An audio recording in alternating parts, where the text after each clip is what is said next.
Welcome to your daily dose of sci-fi adventures. New stories dropped every single day. Smash that subscribe button and ring the to help us reach 1,000 subscribers and unlock even more epic cosmic tales. Lieutenant Commander Alia Grant wiped a sheen of sweat from her brow as she stared at the fathomless expanse of Phobos the 12th's orbit before her. The ISV Charon drifted at a precarious angle, its once pristine hull marred by jagged tears where an errant asteroid fragment had found its mark. In the dim glow of the emergency lighting, crystalline formations spilled from the breach like silvery tears, filling the engineering bay and creeping toward the reactor core. Alia's breath caught as she eyed the frost. It wasn't ordinary ice. This surface glowed with a faint opalescence, as though imbued with starlight. Each shard refracted the red and orange warning lights, casting prismatic patterns across the metal bulkheads. She stared, transfixed for a moment, before jolting back to duty. Grant to bridge. She rasped into her comm clip. Her voice echoed unnaturally in the half-frozen chamber. Hull breach secured, but the cryofluid crystals are spreading fast. Reactor coolant lines are compromised at Grid 17 Alpha. A crackled reply came from Captain Rowan Jameson. Understood. Status report. Alia exhaled, steeling herself. Ice is forming faster than we can chisel away. The crystals aren't pure water, there's organic compound signatures I've never seen. If we don't clear the intake soon, reactor temperature will spike past containment thresholds. Silence, then Jameson's measured voice. On my way down. Keep it stable until I arrive. She clicked off, adrenaline surging.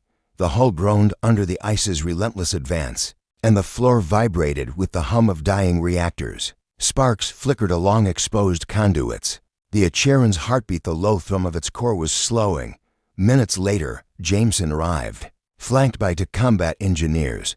He was tall and lean, dark-haired, eyes hard as obsidian under his helmet's visor. His presence steadied Alia. She'd served under him 2 years now and trusted his instincts as much as her own. Show me, he ordered, moving toward the breach. Alia switched on her headlamp and guided them to the gash. Beyond the torn plating, the void stretched, black and indifferent, punctuated only by distant stars. Between them and the abyss lay a wall of ice 2 meters thick at its center, tapering to fractured edges that pulsed with an inner light. Corporal Reyes flicked on his exothermic cutter, its torch-like beam hissing as it carved into the ice. Shards tinkled to the deck like crystal rain. Alia held the diagnostic scanner close, logging thermal readings and molecular scans. Organic. Polymer, she muttered. Selene-based matrix with trace biogenic isotopes. Whoever or whatever created this meant for it to survive deep space. Jameson crouched beside her. Let's hope they meant for it to let us survive, too. The cutter bit deeper, steam swirling as ice met superheated gas. The passage widened inch by inch until Reyes could shove a gloved hand through the gap. He hoisted himself through and dropped onto the outer hull walkway. Jameson followed, then Alia. Outside, the sight stole Alia's breath. They stood on the ship's exterior catwalk, both sides flanked by shattered thruster clusters and blackened plating. Below lay the endless void, above the fractured ring of Phobos the 12th's moon, its cratered surface lit by the pale sun. Clear the intake port, Jameson ordered, pointing toward the reactor's cooling manifold, a labyrinth of pipes and conduits now sealed in frozen crystal. Reyes ignited his cutter again, slicing through the ice with methodical precision. Alia's scanner beeped rhythmically, each signal confirming dangerously rising core temperatures. The manifold pressure gauge flickered red. Suddenly, a tremor shuddered through the walkway. The ice beyond the breach fractured in a spiderweb of cracks. Alia's eyes widened. Captain, she shouted to Late. With a thunderous crack, a massive ice chunk broke free, hurtling outward into space. The shockwave rattled the hull, and the walkway lurched beneath them. Jameson grabbed Alia's arm, yanking her against the railing as the world tilted. Alia's visor fogged from the sudden influx of cryofluid vapor. When the tremor subsided, silence reigned once more. The breach had sealed itself shut, an impossibly smooth dome of translucent crystal, now blocking access to the manifold entirely. Reyes cursed. That's it. We can't cut through this to brittle, to smooth. Jameson peered at the crystalline, Dome, jaw set. Then we melt it. He tapped his comm engineering. Reroute auxiliary power to the thermal lances. Let's see if we can burn through. Below deck, the ship juddered as power diverted. Alia felt the lights dim as energy drained from life support zones. The temperature control panel warned of rising heat in crew quarters. Moments later, 2 engineers emerged, hauling the massive thermal lance. Its barrel glowed red-hot as it powered up. "Ready," one engineer said, voice trembling. Jameson nodded. "On 3. 1. He looked at Alia. "You sure about this?" She swallowed. "It's our only shot." 2. He lifted the lance, aimed at the crystalline dome. 3. The lance unleashed a searing beam that ate into the ice. For an instant, the dome shimmered like mercury, edges curling inwards. Then spark brittle lines crawled across its surface until it shattered, fragments spraying outward like diamond shrapnel. Alia ducked, heart pounding. When she looked up, she saw beyond where the manifold should have been. Not metal pipes, but a smooth spherical cavity. At its center hovered an enigmatic cylinder, dark metal etched with faint, phosphorescent glyphs. Jameson took a step forward, mesmerized. "What is that?" Alia aimed her scanner. "No record in any database. It's an artifact." As sparks from the thermal lance fizzled on the crystalline fragments, a low hum emanated from the sphere. The ice around them rattled, as if responding to an unseen frequency. In that moment, standing on the edge of oblivion, Alia realized they had not just survived, they had uncovered something far greater than a simple hull breach. Deep within the ice of Phobos the 12th's orbit lay a message from an intelligence, older than humanity's first starship, and by shattering that icy seal, they had set in motion a chain of events that would redefine their understanding of the cosmos. Captain Jameson straightened, voice steady, but eyes alight. "Bring it aboard." Alia hesitated, glancing between the cylinder and the swirling void. Then she gave the order she would never take back: secure the artifact and return to the airlock. "Let's get inside before whatever's out here makes its next move." The corridors beyond the engineering deck had transformed overnight into a crystalline maze, each junction sealed by walls of opalescent ice that pulsed like slow heartbeats. Lieutenant Commander Alia Grant stood at the threshold, the soft hiss of her rebreather the only sound as her boots crunched on frosted metal grating. Captain Rowan Jameson hovered at her shoulder, scanning the shifting facets of the ice with his handheld scanner, while to combat engineers Corporal Reyes and Specialist Arlo checked the thermal lances and plasma cutters strapped to their backs. "Status?" Alia asked, voice brittle in her helmet. Reyes grunted. "We've cleared a path 6 bays deep, but the ice keeps reforming behind us. It's like the ship itself is trying to swallow us." Specialist Arlo tapped his comm engineering reports. "The same. Every time they vent the stored cryofluid out the back, new crystals form at the breach. We're in a race against regeneration." Jameson frowned. "The reactor's holding, but not for long. We need a direct route to the core and fast." He tapped a waypoint on the hull schematics etched into Alia's visor. "That junction right there leads straight to the coolant manifold. From there, it's a 2-minute sprint to the reactor housing." Alia swallowed. "Lead the way, sir." They advanced, each step echoing against the crystalline walls. Light fractured around them, casting fractured rainbows on the deck plating. Alia's scanner traced molecular patterns. Water, yes, but bound with exotic selanes and traces of proteinaceous compounds. "It's not just ice," she murmured. "It's a living matrix growing, adapting." Reyes shrugged. "Whatever it is, it's slowing us down." Halfway to the manifold, the corridor opened into a vast expanse, the central splice chamber, where dozens of conduits converged in a tangled knot. Here, the ice had formed towering spires, some as tall as men, every surface etched with fractal patterns. The engineers had already begun working, their flamethrowers and plasma beams carving strangled tunnels through the spires. Alia edged forward, craning to read the manifold's pressure gauges. They glowed ominously in the dim light yellow, then red. The reactor coolant flow was below critical threshold. Within the hour, irreversible damage would set in. "Heat lance," Jameson ordered. At full power, Reyes activated his lance. A scarlet beam hissed through the air, bisecting a spire. The ice around it bubbled, then collapsed in a cascade of shards. Specialist Arlo followed with his plasma cutter. Slicing a smooth channel through the wreckage, they pressed on Dot as they neared the manifold. Another hiss echoed from deeper in the ship. Alia's visor flared with red. An intruder alert. Sir, movement on deck 4. Thermal signatures. Jameson stiffened. Hostiles? His hand drifted toward his sidearm. Possibly, Alia replied. But the readings are cold. Same temperature as the ice. Reyes frowned. You're saying the ice is moving? Before Alia could answer, the spires around them vibrated. A low hum grew to a throbbing pulse. Crackling lines of luminescence snaked through the ice, tracing paths toward the 4 of them. The temperature dropped further, and the humming intensified. Jameson barked, "Fall back." They retreated, but the labyrinth shifted. Walls retracted and extended like living organs. Closing off their exit, the spires converged, pinching the corridor down to a narrow funnel. Alia's visor fogged with frost as her breath froze in the visor's lower rim. Alternate route. She shouted, eyes scanning her map. A side passage closed off by a solid block of ice might still be intact if they could carve through. But the manifold lay directly ahead, and every second squandered risked the reactor's breach. Go. Jameson shoved her forward. They sprinted into the side passage. Reyes and Arlo blasting a path with twin lances. The spires humming chased them. The walls behind shuddered and retracted as if grudgingly allowing escape. Dot at the end of the passage. They emerged in a smaller junction nestled between the cargo hold and the reactor access hallway. A single immovable pillar of ice stood sentinel before them, seamless, featureless, and looming. Its surface shimmered with an inner glow that made Reyes hesitate.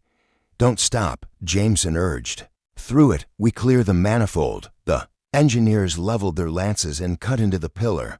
The beam stalled at the surface, the ice rippling like water under flame.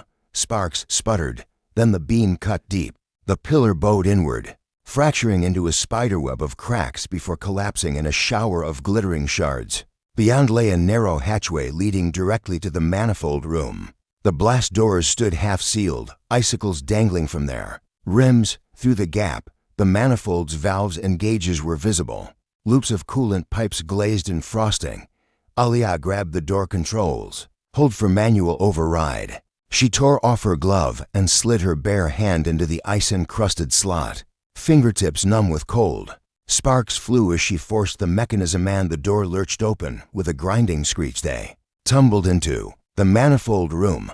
The hum drone here was deafening, like distant thunder. In the center stood the manifold itself, a circular ray of thick pipes and valves surrounding a nexus of crystalline growths. Here, the ice had reinvented itself into a lattice structure, integrating with the metal pipes as though grafted tissue. Reyes set down his lance. I don't know how we heat this. There's nowhere to get a clean shot without damaging the manifold. Jameson surveyed the lattice. Damage it, if we have to. We fix the manifold later. Alia assessed the network. If we can reroute coolant through alternative loops, there might be an emergency bypass line. Jameson barked, do it. She sprinted to the panel, twisting wheels and flipping breakers. The ancient circuit diagrams flickered to life on her console. Valve simulations glowed red, then yellow as she opened alternate conduits. Steam hissed as residual coolant forced its way through the new channels. The manifold lights turned green, then stabilized. A gargantuan sigh of relief rippled through them, and just in time. The ice around the manifold roared inward, shards rattling as if the ship itself recoiled. The humming crescendoed, then cut off abruptly. The lattice collapsed inward, dissolving into vapor. In its place, the pipes gleamed naked and frost-free. Jameson exhaled. Status, Alia checked her scanner. Flow restored to 80%, core temperature dropping. But we lost the northern coolant line. We'll need to rebuild it. Reyes cracked a grin. Better than a meltdown. Specialist Arlo tapped his visor. Captain, thermal readings from the artifact are spiking. It's a choking sound cut him off. All eyes turned to where the pipe-clad wall had vanished, revealing the spherical chamber they had unearthed days before. The artifact suspended. In its containment, cradle glowed emerald bright against the ice-dark backdrop. Its hum pulsed in time with the ship's revived heartbeat. Alia's jaw tightened. "We need that thing off the ship now that we know it reacts to the ice." Jameson nodded. Gaze locked on the cylinder's glyphs. "Agreed. Science section, prepare containment rig. We move at once." As the engineers secured their tools, Alia cast a last look at the now quiet manifold. Behind them lay a frozen labyrinth that had tested their every skill and resolve. Ahead was an alien message, waiting to reveal its secrets. And between them, the fragile line between salvation and destruction. In the cold hush of the ship, the Acheron moved again forward into the unknown.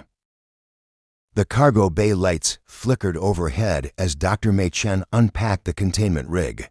Around the alien cylinder, suspended in a transparent energy field, the device hummed with a low, resonant cadence that seemed to vibrate through the deck plating. Alia Grant watched the coils of the quantum field generator stabilize, ensuring no sudden bursts of radiation or worse could escape. Beyond the rig, the manifold repair teams worked on restoring the lost coolant line, their exothermic torches carving away residual ice like sculptors revealing a hidden statue. A soft chime drew everyone's attention. Dr. Chen tapped her datapad and called out, "I've isolated the glyph matrix. It's not written language per se, more like a series of nested logic functions. Each symbol encapsulates data packets, coordinates, and activation protocols. I believe this is the core of their message." Captain Rowan Jameson stepped forward, his face lit by the cylinder's emerald glow. "Translate," he ordered. Dr. Chen's fingers danced across the holo interface. The field generator's power fluctuated, causing the cylinder's symbols to pulse in response. With each beat, bytes of decoded data flooded her screen. "Coordinates," she announced. 15 sectors beyond the Epsilon Eridani Nebula. A map, but there's more. A directive. She scrolled through lines of translated sequence. "When the ice yields, awaken the seed. Let the gift flow to the deserving." Alia frowned. "The seed is this artifact." Dr. Chen nodded. "Yes, and the gift refers to an energy matrix. It's encoded here." She tapped a glyph that expanded into a three-dimensional schematic of a colossal structure, like a Dyson swarm, but more intricate rings of crystalline frames enveloping a star's corona. They built energy harvesting arrays. This is one of their designs. Jameson leaned closer. "If we can reverse engineer this." His voice trailed off under the weight of possibility. Alia cut in, voice firm. "Our immediate priority is securing the artifact and stabilizing the reactor. Humanity's not ready for alien star engineering." Dr. Chen turned to Alia. "With respect, Commander, this knowledge can save billions, solve energy scarcity. Forever. Why wait?" The tension crackled between duty and destiny.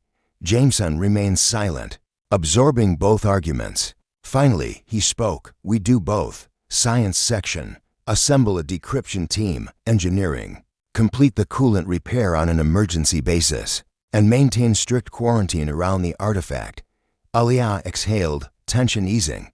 "Understood." She moved to oversee the coolant line repairs, while Dr. Chen gathered her linguistics experts. Hours later, down in the makeshift Xenolab, Dr. Chen and her team hovered over a holodeble.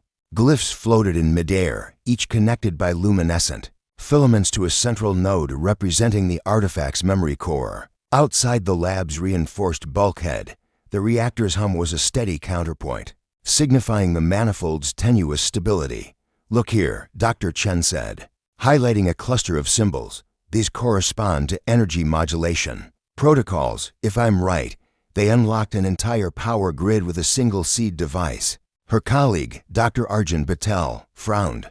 "But this line," he pointed to a series of glyphs that interwove mathematical constants with what looked like organic motifs. "These aren't just instructions, they're a control sequence. It could activate the swarm or shut it down. It's a failsafe." Dr. Chen paled. "If we misinterpret it." A hum resonated through the lab. The artifact pulsed, as though reacting to their progress. The holodeble flickered, and for an instant, a projection bloomed above it. A field of stars, pinpointed sectors marked by bright green stars. Then static. The projection collapsed. Patel blinked. "It's trying to communicate back." Dr. Chen's jaw tightened, a feedback loop.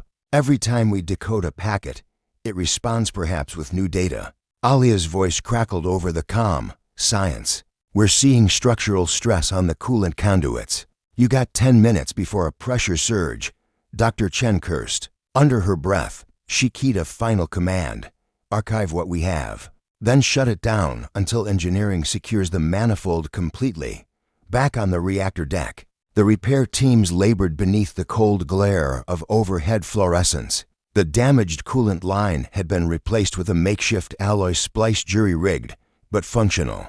Engineers monitored pressure gauges with fingers stained by hydraulic fluid grime. Corporal Reyes glanced at the readout. Flow is stable at 94%. Temperature holding at safe levels. Specialist Arlo gave a tired nod. That should buy us another day, at least. Alia inspected the splice. Good work. We'll need to fabricate a permanent replacement once we clear more supplies from cargo. Reyes wiped soot from his brow. We'd better. That's the third time we've rigged this thing. Alia allowed herself a small smile. The Acheron isn't going down on my watch. She stepped toward the bulkhead leading back to science. Status, quarantine intact, came Dr. Chen's voice. But we're hitting diminishing returns on data. The artifact's encryption is adaptive. Every scan reroutes the remaining data. Alia frowned. So it's learning from U.S. Dr. Chen hesitated. Possibly. Or it's programmed to release information in stages to beings who prove themselves worthy. A chill ran down Alia's spine. Like a trial. That night, the Acheron drifted in silent orbit around Phobos the 12th, on the bridge. Jameson stared at the holomap, sectors lighting up in emerald pulses. Each pulse represented a decrypted data packet from the artifact, each point a beacon calling out across interstellar void. He turned to Alia, who stood beside him. We're crossing an invisible threshold, he said quietly. Beyond this, lies technology that could topple empires or rebuild them. Alia met his gaze. Then let's tread carefully. One wrong step, and we unleash a power we can't contain. Jameson nodded. Tomorrow, we make our choice, continue the decryption, and risk provoking whatever lies at the map's other end. Or seal the artifact and focus on returning home, outside. The viewport, Phobos XII's gray surface rotated gently, silent and inscrutable. Between its ice and stone, the seeds of an ancient civilization slumbered. And aboard the Acheron, humanity stood poised on the brink between survival and transcendence. Discovery and hubris, the familiar past and the star-forged future. Captain Rowan Jameson stood on the observation deck, the viewport framing the fractured plains of Phobos the 12th beneath them. His reflection overlaid the moon's gray surface, a stark reminder of how small they were against the silent expanse. Behind him, the rest of the bridge crew monitored final preparations, containment fields humming around the ancient artifact, engines idling as the Acheron readied for departure. Alia Grant approached, datapad in hand. Science reports full. Decryption of the map segments we've obtained. The nexus point is here. She tapped a blinking coordinate. A cavern beneath the South Pole's deepest crater. And they've released a new data packet. Activation protocols for the seed device. Dr. Mei Chen, her face illuminated by holographic symbols, joined them. The artifact's directives are clear. Place it in the core of the alien power matrix. Then initiate a resonance cascade. It will awaken the dormant system. Jameson exhaled. We risk destabilizing the moon's crust. One miscalculation, and we could bring down the entire ice cap. Chen nodded gravely. There's a failsafe glyph sequence that regulates the resonance, expands the energy flow through the ancient conduits. Follow exactly. And the structure should stabilize the ice rather than shatter it. Alia studied the readout. We're not the first to attempt this. The glyphs show previous activation points. Some succeed. Some fail. The failures appear as breached vaults, possibly the source of the ice storms we encountered. Jameson's jaw clenched. Then we succeed. We have no choice. Beneath the hull, the landing party assembled in the shuttle bay. Alia, Dr. Chen, LT, Marco Vasquez, and to combat engineers. The shuttle Alcyone sported reinforced hull plating and external power couplings. For the artifact's containment rig, As the shuttle dropped through Phobos the 12th's thin atmosphere so tenuous, it barely registered on sensors. The crater's rim loomed above, a jagged circle of ice and regolith. The shuttle's retro thrusters kicked up translucent dust, and the world outside turned to a swirl of white and gray. They disembarked into frigid wind, suits humming as heaters fought to keep the cold at bay. The crater walls rose on all sides, an amphitheater of jagged ice. At the center, half buried in frozen layers, was the mouth of the cavern, a yawning archway of polished crystalline alloy, etched with the same phosphorescent glyphs now pulsing. In Dr. Chen's datapad, Vasquez swept his rifle's flashlight beam across the carvings. Like a cathedral to the stars, Alia keyed her comm. Bridge, we're at the entrance. Artifact is secure. Ready to proceed. Jameson's voice crackled back. Proceed with caution. You're on your own down there, inside the cavern. The walls glowed softly, guiding their path toward a vast chamber. As they descended, the temperature rose marginally. The glyph's bioluminescence bathed the corridor in gentle light. Then, beyond a final set of angular steps, they emerged into an immense domed hall. Suspended above a circular dais was the heart of the ancient power matrix, a sphere of crystalline filaments, concentric rings rotating slowly around an inner core. Tendrils of transparent conduit snaked from the sphere into the cavern ceiling, disappearing into the ice above. The entire structure pulsed in time with the artifact's hum. Alia exhaled. This is it. They wheeled the containment rig. Forward, Dr. Chen operated the energy seals, her fingers dancing across controls. The artifact detached from its cradle aboard the shuttle and hovered, guided by magnetic locks, above the dais. As it settled into a recessed socket at the sphere's base, the glyphs around the room flared to life, painting the walls with streaming light. Chen whispered, "We're aligned, initiating resonance sequence." She entered the failsafe glyph. Code. The humming intensified, a deep vibration that resonated through boots, suits, and bone. The concentric rings spun faster. The sphere's inner core glowed white-hot. Alia watched pressure gauges on her wrist display spike. Heat levels are climbing. Should we throttle back? Dr. Chen shook her head, voice calm. No. The cascade needs full power to propagate. Through the conduits. Trust the sequence. The energy flooded outward. Light coursed into the crystalline tendrils, tracing hidden veins in the ice. Moments passed in an eternity of humming resonance. Then a low groan echoed as miles of overlying ice shivered. Outside, in the shuttle bay, the Acheron's sensors lit up, a newly formed sublatial network of channels, carrying charged particles just as the ancient map had depicted. The ice began to restructure itself, smoothing over fractures, sealing fissures with radiant crystal. On the bridge, Jameson watched, all mixing with relief. It's stabilizing. The ice is healing. Inside the cavern, the humming softened to a steady tone. The energy matrix held. Dr. Chen's eyes were bright with triumph. It's working. But the relief was cut short. A distant tremor shook the dais, and one of the crystalline rings cracked, sending splinters of light cascading through the air. Alia shouted, "Fall back." They sprinted for the exit as the cavern shuddered. Behind them, the sphere fractured, and conduits snapped like threads. A bloom of intense light filled the hall, then collapsed inward, muffling the ring's groan. They tumbled onto the surface, helmets sparking with displaced energy. Outside, the shuttle bay hove into view, shuddering as the ground beneath contorted. Alia hit her calm. "Alcyone, status." Vasquez's voice came through, strained, shuttles rolling. "Systems offline." Jameson barked on the open channel. "Abandon the shuttle. Evacuate on foot to the rim." They raced across the shifting ice, regolith and crystal erupting in fractal patterns behind them. The tremors grew sharper, as though the moon itself was recalibrating its core. Then, as they reached the crater's edge, a blinding column of light shot upward, piercing the sky. On the observation deck, the crew watched through the viewport.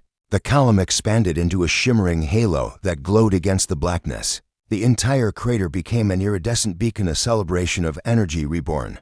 Jameson exhaled. The gift has flown.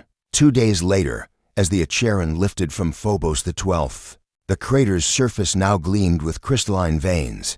The deep fractures healed and transformed into a mosaic of living ice. The ancient power matrix slumbered once more, its purpose fulfilled for now. In the shuttle bay, Alia, Chen, and Vasquez stood before the artifact. Now inert, Dr. Chen placed a hand on its smooth surface. They trusted us with this knowledge. We have to honor that trust, Alia nodded. We'll catalog everything, share only what we're ready for. We can't unleash this until humanity learns to wield it responsibly. Vasquez grinned, fatigue and exhilaration mingling on his face. We just saved a moon. Jameson joined them, pride softening his features. You saved all of us. The Acheron and all of humanity owes you thanks. A hush fell as the artifact's glyphs flickered one last time, then dimmed. In that silence, bound by the ancient promise and their own humanity, the crew of the Acheron looked ahead to an uncertain future carrying with them the legacy of civilizations long gone and the hope of worlds yet to be born.